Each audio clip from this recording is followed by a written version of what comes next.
Султан мырза, мына бүгүн сиздин клиникаңызда турабыз. Айтыңызчы, ушул клиниканы ачканыңызга жаңылбасам 7 жылга чукул убакыт болуп калыптыр да.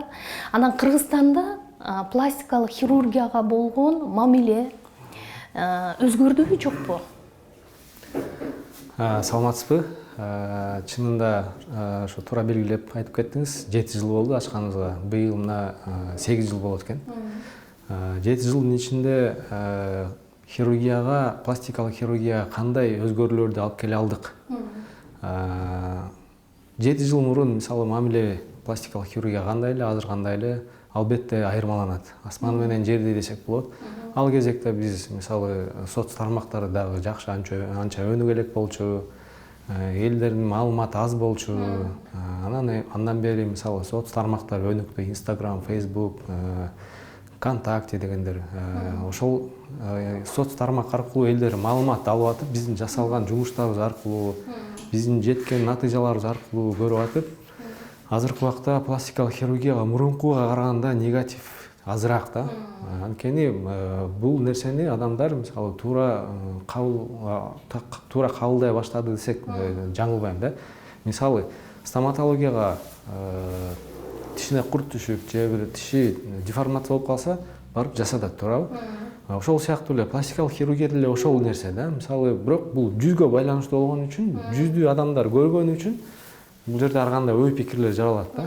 Бирок ошол нерсени биз туура маалымат жеткизип атып, профессионалдуу мындай натыйжаларды жеткизип көрсөтүп, операциялардын ыкмаларын, натыйжаларын көргөнүнө байланыштуу элдердин азыр кабыл алуусу башкачараак болуп калды десек болот да. Башкача айтканда, коомдун мамилеси пластикалык хирургияга мындай толеранттуу боло баштады деп айтсак болобу? Толеранттуу болуп калды, туура. Анткени пластикалык хирургияны мисалы колдонуп жасаткандан кийин бир клеймо илип койбой, адам жакшырганын көргөндөн кийин көп адамдын фикири өзгөрөт экен да. Мисалы ошол эле сиздердин коллегалар деп коелук, журналисттер болобу, же политиктер, саясатта жүргөн адамдар болобу, же жөнөкөй эле мисалы мындай эл менен кызматта болгон адамдар, мисалы көздүн асты шишип турса, же көздүн үстү салаңдап турса, же бети мындай ылдый салаңдап турса, өзүн ыңгайсыз сезип, ошол жумушунда ошо өзүнүн ишин жакшы аткаганга мүмкүнчүлүк болбой, анан аны жасаткандан кийин ошол жумушун дагы жакшы аткарып, жакшы жетишкендиктер болгонун айтышат да. Негизи пластикалык хирургия мындан бир 8-10 жыл мурун мындай жогорку статустун белгиси катары дүйнөдө бааланчу экен да. Азыр болсо дегеним, бул суроону бергеним жөн жеринен эмес, анткени бул кызматтан көбүрөөк байлар, каражаты көптөр пайдаланышчу экен да. Анан Кыргызстандагы тенденция бүгүн кандай, кай жагына өзгөрүп жатат? Чынында мурун ошондой болчу, бирок азыр менимче бул нерсе да өзгөрүп атат. Анткени биздин баалар ошо биздин Кыргызстандын экономикасына ошо ыңгайлаштырылган десек жаңылбайм. Анан клиникадагы улам барган сайын көбүрөөк ачылып атат клиникалар дагы. Анан албетте конкуренция деген бар, атаандаштуулук, бири-бири менен атаандашып, баасы дагы бир аз ылдыйлашы мүмкүн. Бирок сапаты жогорулаганга мүмкүнчүлүк түзүлөт. Ошол себептен азыр эми баары деп айта албайм, бирок менимче негизги катмардын пластикалык операция жасатканга мүмкүнчүлүгү болуп калды десем туура эле болот да. Мен бир маалыматты окудум да, Москвада дейт, жылыга 500дөн ашуун адам пластикалык хирург болууну каалашат экен да. Анан мен Кыргызстандагы абал жөнүндө сурагым келип атат. Мисалы, мына сиз медициналык академияда дал ушул пластикалык хирургия боюнча кафедраны жетектейт экенсиз да. Демек, сиз менимче Кыргызстандын ушул рыногундагы абалга бир анализ жасап жатсаңыз керек. Туура айтасыз. Азыр күндөн күнгө, жылдан жылга барган сайын өсүп атат каалоочулар, пластикалык хирургия менен алектенсем дегендер. Ошонун себебинен дагы жанагындай профессионалдык эмес хирургдар пайда болуп атат да. Бул өтө кооптуу жагдай. Анткени бардык эле хирургдар ушул профессионалдуу хирург экен деп, кээ бир кардарлар билбей барып, ошол профессионал эмес хирургдарга түшүп калат. Ден соолугун мисалы келбетин тобокелге салып атат. Тобокелге салып атат да. Мисалы айта кетсек, азыр сурма жасайм, жип менен жасайм, операциясыз жасайм деген рекламаларды көрүп атасыздар. Инстаграмда жана башка соц тармактарда ал жерде жакшылап изилдеп карасаңыздар, ошону жасап аткан адам биринчиден медик эмес. Медицинага эч кандай тиешеси жок адамдар. Экинчиден медик болсо дагы пластикалык хирургия боюнча эч кандай билими жок.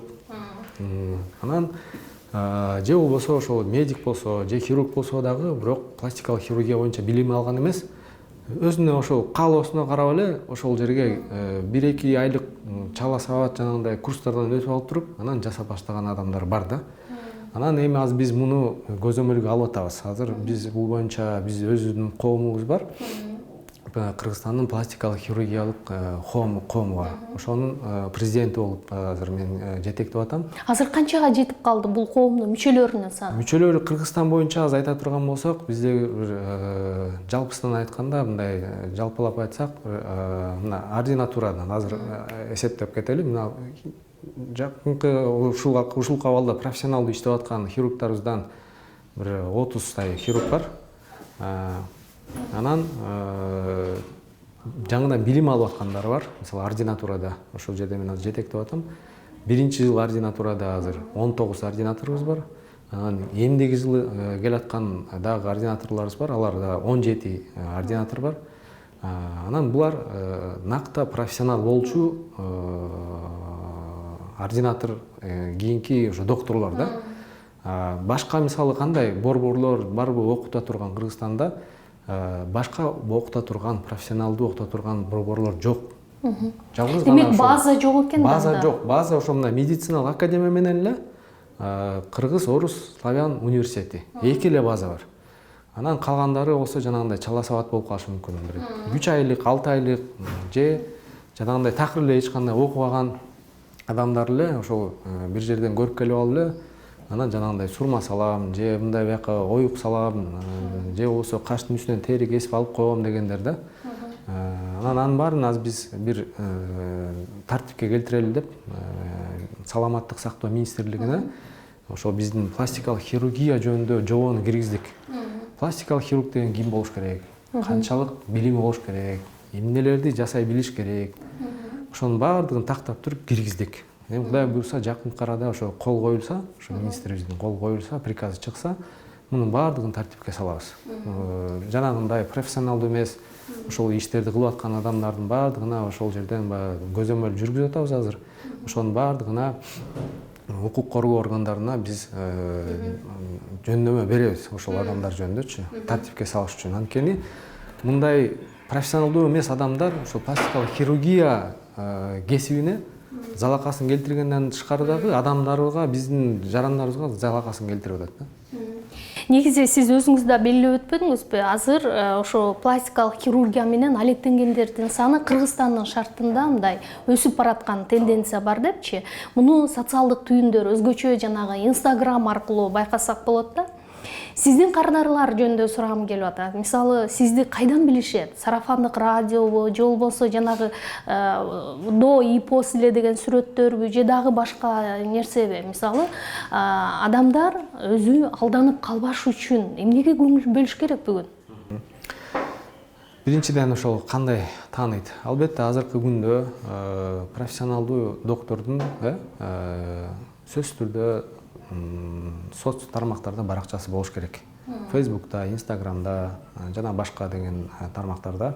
Эмнеге? Анткени адамдар ошол адам жөнүндө окуп, маалымат алып билиш керек. Бул адам ким? Бул адам эмне менен алектенет? Бул адамдын кандай иштери бар, кандай натыйжалары бар? Ошонун баардыгын ачык, айкын көрүш керек да. Азыр ачык заман, баары билиш керек. Маалыматты ошол жерден алышат десем болот. Анан сиз айткандай ошо сарафандык радио деген бизде абдан күчтүү иштейт деп ойлойм. Мисалы, бир жакшы натыйжаң болсо, ошол 10 адамга, 100 адамга жетиши мүмкүн да. Анан бир жаман натыйжаң болсо, сөзсүз түрдө ал 10бу, 100 адамга да жетет да. Бул өзү жакшы көрүнүшпү? Бул негизи абдан туура көрүнүш. Анткени ошол адамдар билиш керек, тааныш керек. Адамдын кылган иши аркылуу билиниш керек да. Эмне кылып атканы, кандай экени сөзсүз түрдө ошол болуш керек. Бул жакшы нерсе деп ойлойм. Мисалы, сиз баягы дүйнөнүн көп өлкөлөрүндө болуп, мындай тажрыйба алмашууга аракет кылып келип атасыз да. Анан, мисалы, ошол пластикалык хирургия боюнча өнүккөн өлкөлөргө салыштырмалуу Кыргызстандын ахыбалын мындай анализдеп көрө аласызбы? Канчалык биз алдыдабыз же ошол эле орунда турабызбы? Бул боюнча мен толук кандуу айтып кете алам. Мисалы, азыр дүйнөдө жасалып аткан операциялардын баардыгы эле бизде Кыргызстанда жасалып атат. Бир гана бул жанагы жаагты ичкертип, жаагты кеңейтип, же болбосо ошол жанагы жаагы чыгып турган адамдардын жаагын киргизген операциялар ошо азыр жакшы өнүгө албай турат. Кудай буйруса, бирок биздин келечек жакын пландарыбыз да бар. Докторлорубуз да ал боюнча азыр окуп, Москвадан билим алып, ошо даярдап турушат. Эми жакын араларда ошол операцияларды да киргизебиз. Ошол операциялар жасалса, калгандардын баардыгы азыр бизде Кыргызстанда жасалып атат. Мисалы, көзгө, бетке, жанагындай көкүрөккө, курсакты тартырмай, мисалы, липоскультура деп коебуз, денени формасын жакшынакай калыпка келтирип, мунун баардыгы бизде жасалып атат. Ошого керектүү жабдыктардын баардыгы келген, бизде бар. Дүйнөлүк аппараттар менен, мисалы, дүйнөдө эмне аппараттар колдонуп атса, баардыгы бар бизде. Андыктан мен айтмакчымын, Кыргызстан акыркы 5 жылдын ичинде катуу мындай секирип жасады деп болот да. Бул багытта пластикалык хирургия катуу өнүктү, анан дагы азыр мындай өнүгүп атат да. Кудай буйруса, бир жакынкы 5 жылда дагы бул аябай катууга неме алат болуш керек деп ойлойм. Мындай ылдамдык алат болуш керек деп ойлойм. Анан биздин келечекте Кудай буйруса, жанагы Түштүк Кореядагыдай ошол медициналык туризм деп коебуз. Азыркы учурда эле, мисалы, бизге Кыргызстанга пластикалык операция жасатабыз деп чет өлкөдөн келип аткан коңшу өлкөлөрдөн келет экен да. Адамдар көп. Бул жакшы нерсе деп ойлойм. Кыргызстан өнүгүш керек. Бул жагынан дагы өнүгүшү керек деп ойлойм да. Башкача айтканда, тажрыйба алмашуу үчүн же болбосо дарылануу үчүн коңшу өлкөлөрдөн келген мисалдар бар экен да. Мисалы, сиздин келген кардарлардын баягы социалдык статусу кандай болду экен? Социалдык статус эми Же бул анчалык мааниге эмеспи? мындай да, ар бир хирургдун өзүнүн койгон баалары бар да операцияга. Ошого ылайыктуу, кандай десем, бир аудитория топтолот экен да. Мисалы, өтө арзан болсо, кандай десем, ошого жараша аудитория болот. Анан орточо болсо, ошого жараша аудитория болот. Анан кымбат болсо, албетте жанагындай мүмкүнчүлүгү, мисалы, жакшы адамдар келет да. Анан эми биз антип ушундай аудитория деп эле бөлбөйбүз да, баарына бирдей мамиле кылабыз. Бирок ошо өзүнүн определенный бир мындай койгон тарифтери бар. Сиздин практикадачы Кыргызстанда ошол пластикалык хирургиянын кайсы бөлүгү жакшы өнүккөн же кандай операциялар көп жасалат? Бул жагына мен кескин түрдө мындай айта алам. Мисалы, көзгө сурма салуу боюнча Кыргызстанда бул багыт абдан өнүккөн. Анткени биз Азия өлкөсүбүз да. Азия өлкөсүндө негизи эле сурма салуу операциясы биринчи орунда турат. Анан бул жагынан Кыргызстан жакынкы Казакстанды айтабыз, Өзбекстанды айтабыз. Мисалы, бул жагынан биздики алдыда деп ойлойм да. Кудай буйруса. Мисалы, аял затынын ошол сиз айткандай мындай сулуулук стандарттары өзгөрдүбү? Сиздин байкооңуз кандай? Сулуулук стандарттары мындай өзгөрдү го дейм, анткени бул соц тармактарында таасири бар да. Мисалы, азыр глобалдашуу заманы болуп атпайбы? Ал жерде маалымат көп, күндө ким эмне кылып атканын көрүп турушат. Мисалы, кыздар, аялдар, кандай жаңы нерселер чыгып атканын көрүп турат. Ошону келип бизден сурайт. Анан биз ошого жараша ал нерсени бияка алып келип, ошондой өнүгүп атат да бул нерсенин баардыгы. Бирок жалпысынан айтканда, адамда бизде, мисалы, биздеги стандарттар кандай сулуулук? Өтө мындай жана чекчейип көзгө көрүнбөгөндөй болсун, бирок ошол эле убакта табигый сулуулукка жакыныраак болсун деген мындай талап негизи ошондой да бизде. Мисалы, биз пластикалык хирургия десе эле көбүрөөк, мисалы, аял затын өкүлдөрү, аял заты, кыз келиндер кайрыла турган тармак катары түшүнүк калыптанып калган да. Анан жигиттер сиздин кызматтан көп пайдаланышабы, жокпу? Эми мисалы, аялдарга салыштырмалуу көп деп айтпайм, бирок мисалы кийинки убактарда улам акырынан өсүп атат деп айта алам. Мисалы, ошол эле саясатчыларыбыз болот, мисалы, жанагындай саясий аренага чыгаардын алдында ошого даярдык көрүп, өзүнүн имиджин өзгөртүүнү каалагандар, өзүнүн кебетесин жакшынакай бир абалда келтирип, ошондон чыгып аткандар бар, мисалы. Жөнөкөй деле, мисалы, сөзсүз эле саясатчы эмес, мындай элдин арасында таанылган адамдар. Анан сөзсүз эле түрдө таанылган адамдар деле эмес, мисалы көп эркектер деле мисалы мурдун түздөтүп, кулагын түздөтүп, ошол эле сурмасын оңдотуп, же көзүнүн астында шишиктерди оңдотуп, ошондой бар. Негизичи баягы сиздин жашооңузда ошол пластикалык баягы операциядан өткөндөн кийин өзүнүн жашоосу мындай түп тамырынан бери өзгөргөн учурлар болобу? Дегеним, ошондой пациенттериңиз убакыт өткөндөн кийин кайрадан сизге кайрылып, ошол мындай жагымдуу жаңылыгы менен бөлүшүшө жокпу? Албетте, мисалы биз операция жасаткан пациенттерибиз менен мисалы байланыш кармап турабыз. Соц тармактарда болобу, аларды деле карап турабыз, мындай анализ деп коет, жашоосу кандай өзгөрүп атат, ошол мисалы биздин кесиптин натыйжасында. Менимче абдан көп мисалы жашоосу жакшы, нукка өзгөргөн, күйөөгө тийип деп коет мисалы, аялдар, кыздар болсо күйөөгө тийип, же болбосо мисалы күйөөсү мурун эле жасатып албайт белең деп, эмнеге мурунтан бери жасатпай кээде үйлөнүп экендигин кармаган, тескерисинче дагы ошондой таасирлер дагы көп да, мисалы андай натыйжаларыбыз дагы бар көп. Кээде мисалы мындай сизди өкүткө салган сыяктуу ошол операция оюңуздагыдай болбой калып, ошол кардарыңызды нааразы кылып алган учуруңуз болобу? Эгер болсо, ал учур кандай чечилет? Эми мындай да, баягы пластикалык негизи эле хирургия бул математикалык жанагындай тактык илимдей эмес да, так илимдей эмес. Мисалы математикада биз билебиз, 2-ге 2-ни кошсок 4 болот, э? Ал жерде эч кандай өзгөрүү болушу мүмкүн эмес. Мисалы хирургияда кээде 4 эмес 5 болот, кээде тескерисинче 6 деле болот. Кээде мисалы 3 болуп калат да, кээде мисалы биз ойлобогон нерселер болуп кетет. Мисалы операциядан кийин жакшынакай туруп эле мисалы бир жеринен канап кетиши мүмкүн, же болбосо шишип калышы мүмкүн, же болбосо пациенттин баягы тиги терисине байланыштуу мисалы биз каалабагандай бырыштар түшүп кетиши мүмкүн, мисалы операциядан кийин ар кандай да, мисалы. Анан ошондой учурларда албетте жанагындай толук канааттанбай калган пациенттер сөзсүз болот. Мисалы аны болбойт деп айтканда, ал мисалы алдамчы адам эле айтпаса, же болбосо такыр операция жасаган адам айтпаса, анда мындай операция жасап жүргөн адам айта албайт да. Сөзсүз түрдө болот. Бирок ошондой болуп калган учурда мисалы биз кандай кепилдик беребиз, кандай жанагындай профессионал хирург мисалы кайрылгандын эмне айырмасы бар? Же жөнөкөй жанагындай мисалы эч кандай билими жок, немеси жок, шарты жок жанагындай жасалган операциялар менен кандай айырмасы бар? Эң негизги айырмасы, эгер бир проблема чыгып кала турган болсо, көйгөй чыгып кала турган болсо, ошол нерсени профессионалдуу чече билиш керек да. Мисалы бир аз убакыт өткөзүп туруп, ошол жана операция болгон жери жумшаргандан кийин бир аз оңдоп, түздөп, коррекция кылып койчу операциялар жасалат сөзсүз түрдө.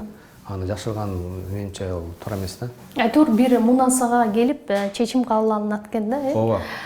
Айтыңызчы, мисалы сиз өзүңүздүн ошол жеке клиниканы түптөп иштетип атканыңызга 7 жыл болуптур, бирок сиз өзүңүз кайрадан медициналык академияда дагы пластикалык хирургия боюнча кафедра башчысы экенсиз. Ал жакта да ушундай хирургиялык операцияларды жасайсызбы? Мамлекеттик ооруканада деген. Албетте, анткени бул дайыма уланып туруучусу керек болгон иш да. Мисалы мен жеке клиниканы ачтым деп эле өзүнчө бөлүнүп алып, мисалы эл үчүн кызмат кылбай жүргөн ал туура эмес да. Мисалы медициналык академияда жанагындай ординаторлорду окутуп атабыз. Мисалы профессионалдуу келечекте доктор боло турган адамдарды окутуп атабыз да. Ал жерде биз ушул жетишкен тажрыйбаларыбызды ошол медициналык академия менен ошол клиникалар арасында келишим түзүп, жанагындай жеке клиникалар менен ошол базаларды ошол 4-5 клиникага бөлдүк. Медицинанын базалык азыр немелери, борборлору, мисалы биздин клиника, дагы бир 3-4 клиника бар. Ошол жерде өтүшөт, мамлекеттик клиникада өтүшөт, бул клиникада, тигил клиникада. Анан ошол жердин баарын көрүп келгенден кийин ошол жана ординатор деп коебуз, келечектеги профессионал доктор. Аябай жакшы немеси калыптанат да. Көз карашы, таануусу, дүйнө таануусу, тажрыйбасы, дүйнө таанымы аябай кенен болот, жакшы болот. Анан кийин иштегенде ошол оңой иштеп кетет да. Анан ал жерде операция кыламбы? Сөзсүз түрдө, мисалы азыр сиздин астыңызда эле бир пациентибиз келди, ошол мамлекеттик клиникада жасалчу ошол операция. Аны бул жерден көрдүм, бирок операцияны тигил жерден жасайбыз. Анткени ал ошол жерде жасалчу операция да.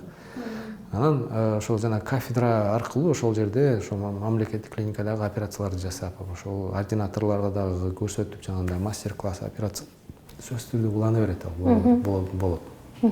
Мисалы сизди эмне кармайт ал клиникаларда иштөөчү? Мисалы ушул жерден эле өз казанымда кайнай берсем болот, бул жактан мен жакшы киреше табам деп койсоңуз деле болот эле да. Туура. Мисалы ал жерге барбай эле бул жерге толук кандуу бияка өзүмдү кандай багыштап ушул жерде иштесем болот эле. Бирок мен жеке пикиримде эл үчүн дагы кызмат керек. Эл үчүн кызмат кылышыбыз керек. Өзүңдү эле баарын эле өзүңө тартып берсең, менимче ал бир чектелүү гана бир убакытка чейин. Андан кийин бул нерсенин иши бүтөт да. Ошол себептен бул менин алган тажрыйбам жетишкен нерселеримди ошо өзүбүзгө окшогон докторлор, жаш доктурларга бөлүшүп, жетишип, анан ошол мисалы жеке клиникаларда жасата албаган операцияларды ошо жеке мамлекеттик клиникаларда жасап берип, ал жерде эч кандай жанагындай төлөмүн албастан, жана өзүбүздүн кылган ишибиз үчүн мамлекеттин төлөмүн төлөшөт, а өзүнүн операцияларды биз бекер жасап беребиз да. Айтыңызчы, мисалы сиз бул пластикалык хирургияга баш отуңуз менен кирип окуу электе бала кезиңизде жаңылбасам дипломат болууну эңсечү экенсиз да. Азыр өкүнбөйсүзбү? Азыр өкүнбөйм, анткени мен жумушум кандайдыр бир деңгээлде ошол дипломатия менен аябай байланышкан. Анткени күндө адамдар менен таанышабыз, күндө ушул жаңы жүздөр, жаңы адамдар, ошолор менен таанышып, сүйлөшүп, ошолордун бир ишеничин таба билүү бул дагы дипломатия деп ойлойм. Анткандай анан чет өлкөгө чыгабыз, жанагындай дүйнөлүк деңгээлдеги хирургдар менен кызматташабыз. Анан алар менен жөн эле барып таанышып койбостон кийин ошолор менен мамиле түзүп, алака түзүп, кандай аларды чакырып, биз аларга барып, алар менен кийин жанагындай илимий конгресс, конференцияларды уюштуруп. Иш кызыктуу дейсиз. Иш кызыктуу да. Бул тескеринче менимче бул дагы жакшыраак болду деп ойлойм. Айтыңызчы, мисалы сиз жаңылбасам досторуңуздан көбүрөгү мындай саясатка, ишкерчилик менен алектенгендер экен да. Анан адатта дарыгерлердин арасында деле мындай саясатчы болом, парламентке келем дегендер бар экен. Сиз деле азыр мындай эл арасында таанымал болуп калдыңыз. Саясатка аралашуу оюңузда барбы же досторуңуз ошондой сунушту киргизеби? Анткени сиз мүмкүн парламентке баргыңыз келсе, кыз келиндердин арасында электоратыңыз көбүрөөк болмок чыгар. Бул жагынан көп сунуштар түшөт, көп немелер ойлор айтылат, кел катыш, бизге кошул деп. Азыр деле мисалы бир нече сунуштар турат азыр. Анан ойлонойн дедим. Бирок мен Демек кызыгуу бар экен да, Эми кызыгуу дегенде кандай? Мындай менин саясатка барып отурганга кызыгым жок негизи. Бирок мисалы могу мамлекеттиги абалды көрүп, эмнеге эле өнүгө албай атабыз, эмнеге ушул ушундай абалда 30 жылдан бери бир ордо эле тебеленип, тепселенип ушул абалда отурганыбызга ичим күйөт да. Анан ошондо ойлор келет да. Мүмкүн биз биякта бул ишибиз менен кайнап атканда балким биз тиякта керек болуп аткандырбыз дегенде ой кетет да. Анан ошондон ар кандай ойлор келип атат, бирок эми убакыт көрсөтөт да. Убакыт көрсөтөт. Барып калсак, анда ошол жерде кандай десем, бул жерге жетишкендиктерибизди ал жерде дагы көрсөтүшүбүз керек деп ойлойм да. Бирок азырынча катышууга оюм жок. Демек анда сиз ушул ойдон ула мындай саясий процесстерге дайыма көз салып, анализ жасап жүрөт экенсиз да? Албетте, албетте. Анткени бул биздин мамлекетибиз, биздин жашаган жерибиз, өнүксүн деп эле баарыбыз эле каалайт болушубуз керек. Ансыкандай сиз айткандай сары эсеп салып, ойлонуп, аналитика кылып турабыз. Биз сизге кыска мындай блиц суроолорду дагы даярдап койгонбуз. Мүмкүн болсо аларга дагы биз азыр жооп алсак да. Сиздин оюңуз боюнча кандай аял сулуу аял сиздин көз карашта? Сулуу аял эң биринчиден мээримдүү аял. Мээримдүү аял болгондо бул ушинчи ичиндеги мээрим тышына да төгүлөт деп ойлойм да. Ичинде мээрим жок болсо, мерес болсо, тышында да мерес болот да. Ошо мээримдүү адам, мээримдүү аял сулуу дейт. Операциянын кайсы түрүн сиз абдан мындай канааттануу менен, орусча айтканда от души жасайсыз? Көз жана сурма операциясы, анан бул мурунга жасалган операциянын аябай мындай бир кандай десем, жеңил кирип жеңил чыгасыз. ички бир мындай мотивация менен аябай мындай жакшы неме менен жасайм го дейм. Социалдык түйүндө абдан активдүү экенсиз да. Анан врачка мунун эмне кереги бар дегендер болобу, жокпу? Мурун ошондой ойлор болсо керек да. Анан азыркы убакта мындай врачтын образы мындай башкача болуш керек деп эсептейм да. Врач деген бул эң биринчиден мурунку бизде айтылчу эле го, эл агартуучу деген да. Мисалы мугалим, врач, ушундай кесиптер. Өзүнүн көз карашы, өзүнүн ишин кылган иши аркылуу элдерге өзүнүн пикирин жеткизип, анан ошо өзүнүн ой пикири катары аркылуу мындай бир Керек деп эсептейт экенсиз. Тарбиялык насаат сыяктуу боло турган бир нерсеге катары керек деп ойлойм да. Жеке өзүңүз пластикалык хирургтун кызматынан пайдаланып көрдүңүз беле? Жок. Азырынча жок. Келинчегиңиз келбетинин бир жерин өзгөртүүнү каалаган учур болду беле? Ооба, болгон, жасап бергем. Клиникаңыз бар, атыңыз бар. Пластикалык хирург үчүн, хирург катары эң жогорку планка эмне деп эсептейсиз? Эң жогорку планка бул өзүңдөн артыңда жакшы команда болуш керек, из болуш керек деп ойлойм. Анан дайыма токтобой, дайыма алдыга умтулуп туруш керек. Анткени бул хирургия, пластикалык хирургия менимче чеги жок өнүгө берет деп эсептейм да. Андай улам окуп, улам өнүгүп туруш керек. Ишенимдүү командаң болуш керек. Анан эң негизгиси ошол ыраазы болгон кардарларың да. Менимче пластикалык хирург үчүн мындай табит, анан почерк өзгөчө мааниге ээ болсо керек. Сиз буга эмнени дагы кошумчалайт элеңиз? Кандай десем, буга менимче чыгармачылык керек. Сөзсүз чыгармачылык болгондо, ошол сиз айткан жанагы адамдын өзүнүн почерк деп коебуз, хирургдун, бул дагы улам жакшырып турат да. Анан бир нерсеге жеттим, мен жетишкендигим болду деп эле токтоп калсаң, ал нерсе бир жылдан кийин, 2 жылдан кийин андай эле жетишкендик болбой калышы мүмкүн. Ошол себептен чыгармачылык менен алдыга көздөй умтулуу деп ойлойм. Эгер сиз пластикалык хирург болбой калсаңыз, медицинанын кайсы бөлүгүн тандамаксыз? Медицинанын башка бөлүгүн травматология болмок деп ойлойм. Бош убактыңызды кандай өткөрөсүз? Бош убактымда азыр спорт менен байланыштырып атам. Анан кээде жөн эле отуруп эс алгым келет. Мээңди кандай десем, полный толугу менен бошотуп, ой пикирлериңди бир толуктап, кээде ушундай керек да. Көптөн берки планыңда жүргөн, кыла албай турган нерселериң жөнүндө дагы анализ кылып, анан ошол нерселерди кайра бир мындай туура багытка салып, анан ошолорду кайра ишке ашыруу да.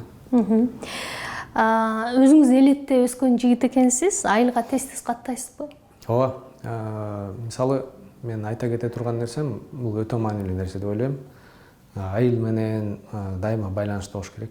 Анткени биринчиден мен ошол жерден келгем, айылдан эле келгенбиз. Анан кадимки эле айылдан келип эле шаарга тапшырып окуган балдар сыяктуу эле да. Кээ бир ойлошу мүмкүн, бир даяр эле бир нерсеге эле отуруп калган деп. Жок, биз баардыгын ошол тиги кадимки эле мурунку союз убагында айтылган нерсе сыяктуу эле келип ошо жетишкенбиз. Башкача айтканда, өзүңүздүн атыңызды өзүңүз жасадыңыз. Ооба, менин ата энебиздин сөзсүз түрдө салымы чоң. Сөзсүз түрдө ата энебиздин салымы болбосо, мисалы кээ бир жерлерден биз аксап калмакпыз да. Анан ошол себептен ата энебиздин салымы өтө чоң.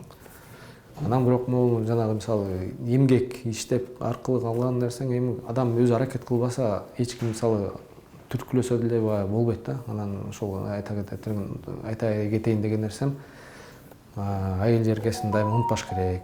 Барып ошол жер менен дайыма ошо карым катнашта болуп, керек болсо ошол жерлерге салым кылып, ошол жерлерди өнүктүргөнгө, өстүргөнгө бир нерселерди кылыш керек да. Анткени биздин туулуп өскөн жер менен байланыш болуш керек. Анан дагы айта кете турган нерсе, мисалы биздеги азыркы хирургияда, клиникада иштеп аткан балдардын 98% бүт айылдан келген балдар.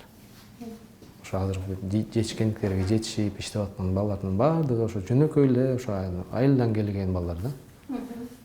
популярдуулук сизди өзгөрттүбү жокпу? Деги эле өзүңүздү мен популярдуу белгилүү адаммын деп эсептейсизби? Эми ички кабыл алуумда антип эсептебейм. Мисалы бирок таанышып, сүйлөшүп калганда ар кандай сөздөрдү угабыз. Анан чынында эле ушу мен жөнүндө айтып атышабы деп кээде ойлоп коем да.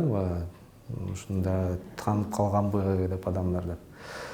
Бирок эми бул нерсе ошондой боло турган болсо дагы ошол нерсеге көбүп кетпей, ошол нерсени көтөрө билип, ошол канчалык элге таанылсаң ошончолук жөнөкөй болуп, жанагындай мөмөлүү дарак ийкемдүү болот го. Ошол сыяктуу менимче теректей болуп асманды көздөй өспөй, наоборот, ошо тескерисинче ошол элге жеткиликтүү мындай эмеде болуш керек деп эсептейм да. Сизге чоң рахмат, анда ийгилик каалайбыз. Рахмат.